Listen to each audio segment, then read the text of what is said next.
দুনিয়ার বুকে এমন 10টা কাজ আছে যেই 10টা কাজ করলে আল্লাহর আযাব আপনার জীবদ্দশায় আপনি জীবিত থাকা অবস্থায় আপনার উপর এসে পড়বে। 1 নম্বর, মা বাবার অবাধ্য সন্তান হওয়া, মা বাবার সাথে বেয়াদবি করা, মা বাবাকে কষ্ট দেওয়া। যেই সন্তান মা বাবাকে কষ্ট দেয় ওই সন্তানের উপর আল্লাহর আযাব দুনিয়াতে চলে আসে। 2 নম্বর, কারো প্রতি জুলুম করা, অন্যায় করা, অবিচার করা। যারা জুলুম করে, অন্যায় করে, অবিচার করে এদের প্রতি আল্লাহ তাআলার আযাব দুনিয়াতে চলে আসে। 3 নম্বর, যারা আত্মীয়তার সম্পর্ক বিচ্ছিন্ন করে এদের উপর আল্লাহ তাআলার আযাব পতিত হয়। 4 নম্বর, যারা মিথ্যা কথা বলে এদের উপর আল্লাহ তাআলার আযাব আসে। 5 নম্বর, যারা আমানতের খেয়ানত করে, রাষ্ট্রের মাল চুরি করে খায়, জনগণের মাল লুণ্ঠন করে খায় এদের উপর আল্লাহর আযাব দুনিয়াতেই চলে আসে। 6 নম্বর, কোনো মানুষকে অন্যায়ভাবে অপমান করা, কোনো মানুষকে কেউ যদি অন্যায়ভাবে অপমান করে দুনিয়াতে ওই ব্যক্তির উপর আল্লাহর আযাব চলে আসবে। 7 নম্বর, লোক দেখানো ইবাদত যারা করে, লোক দেখানো ইবাদত করার কারণে আল্লাহর পক্ষ থেকে দুনিয়াতে আযাব চলে আসে। 8 নম্বর, নিয়ামতের অশুকরি করা। আল্লাহ যেই নিয়ামত দিয়েছেন এই নিয়ামতের অশুকরি কেউ যদি করে আল্লাহর পক্ষ থেকে আযাব চলে আসে। 9 নম্বর, কেনা বেচার মধ্যে কেউ যদি মিথ্যা কথা বলে আল্লাহর পক্ষ থেকে আযাব চলে আসে। 10 নম্বর, কেউ যদি আল্লাহর সাথে কুফরি করে, কেউ যদি আল্লাহর সাথে নাফরমানি করে, আল্লাহর হুকুমগুলোর বিরোধিতা করে, আল্লাহর আইনের বিরোধিতা করে, কোরআনুল কারীমের বিরোধিতা করে, আল্লাহর পক্ষ থেকে ওই ব্যক্তির উপর দুনিয়াতেই আযাব বর্ষিত হবে। এটা আল্লাহর ওয়াদা। এটা কার ওয়াদা? জোরে বলেন। আল্লাহর।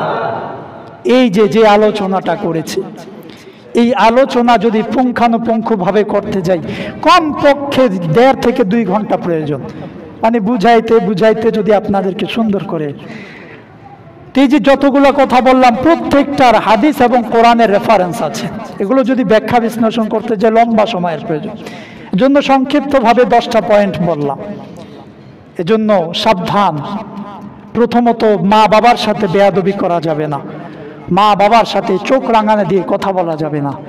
মা বাবার সাথে খারাপ আচরণ করা যাবে না। এরপরে কারো প্রতি জুলুম করা যাবে না, অন্যায় করা যাবে না, অপরাধ করা যাবে না। এগুলো আল্লাহ তাআলা পছন্দ করেন না। জুলুম করে কেউ টিকে থাকতে পারে নাই। অতএব যারা এখনো জুলুম করার চিন্তা ভাবনা করতেছেন আপনারাও টিকে থাকতে পারবেন না। জুলুম করে টাকার পাহাড় বানাইলেও লাভ হবে না। শেষ পর্যন্ত দাড়ি মোছ সব কিছু ছাঁটাই করে লাঞ্ছিত অবস্থায় আপনাকে কোর্টের মধ্যে উঠানো হবে। এরপরে জনগণ আপনার উপর ডিম নিক্ষেপ করবে।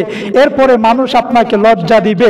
মানুষ আপনাকে দেখলে ভুয়া ভুয়া বলবে, দুর্নীতিবাজ বলবে, চোর বলবে, বাটপার বলবে। এটাই দুনিয়ার সবচাইতে বড় আযাব। কথা বলেন, কথা ঠিক কি না? এজন্য আমার ভাইয়েরা সাবধান। জুলুম করিয়েন না, মিথ্যা কথা বলেন না, এরপরে কারো প্রতি অবিচার করিয়েন না, কাউকে কখনো অন্যায়ভাবে অপমান করবেন না, ইনশাআল্লাহ। যারা জুলুমকারী ছিল এদের একটারও এখন ঘুম নাই। কথা বলেন, কথা ঠিক না ঠিক?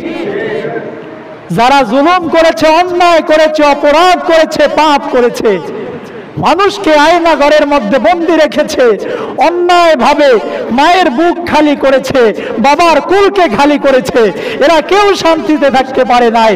কেউ বা পালায়া বেড়াচ্ছে, কেউ বা নদীর মধ্যে গিয়ে দাড়ি শেভ করে পালানোর চেষ্টা করছে। কিন্তু রব্বুল আলামিন এরকম লাঞ্ছিত অবস্থায়, অপমানিত অবস্থায় পৃথিবীবাসীকে দেখাইয়া দিলেন জুলুমকারী বেশি দিন টিকতে পারে না। কথা বলেন ঠিক কিনা? কি হলো এত কোটি টাকা দিয়ে? গরিবের হক তো কম মারলেন না। শেয়ার বাজারের, পুঁজি বাজারের পুরো ধ্বংসস্তূপে পরিণত করেছেন। বাংলাদেশের মানুষকে হাড়ে হাড়ে কষ্ট দিয়েছেন। যেই ন্যায্য পণ্যের দাম ছিল এটাকে ঊর্ধ্বগতি করতে করতে মানুষের সামর্থ্যের বাইরে নিয়ে গেছেন। শেষ পর্যন্ত কি হলো? 1 টাকাও তো ভক্ষণ করতে পারবেন না।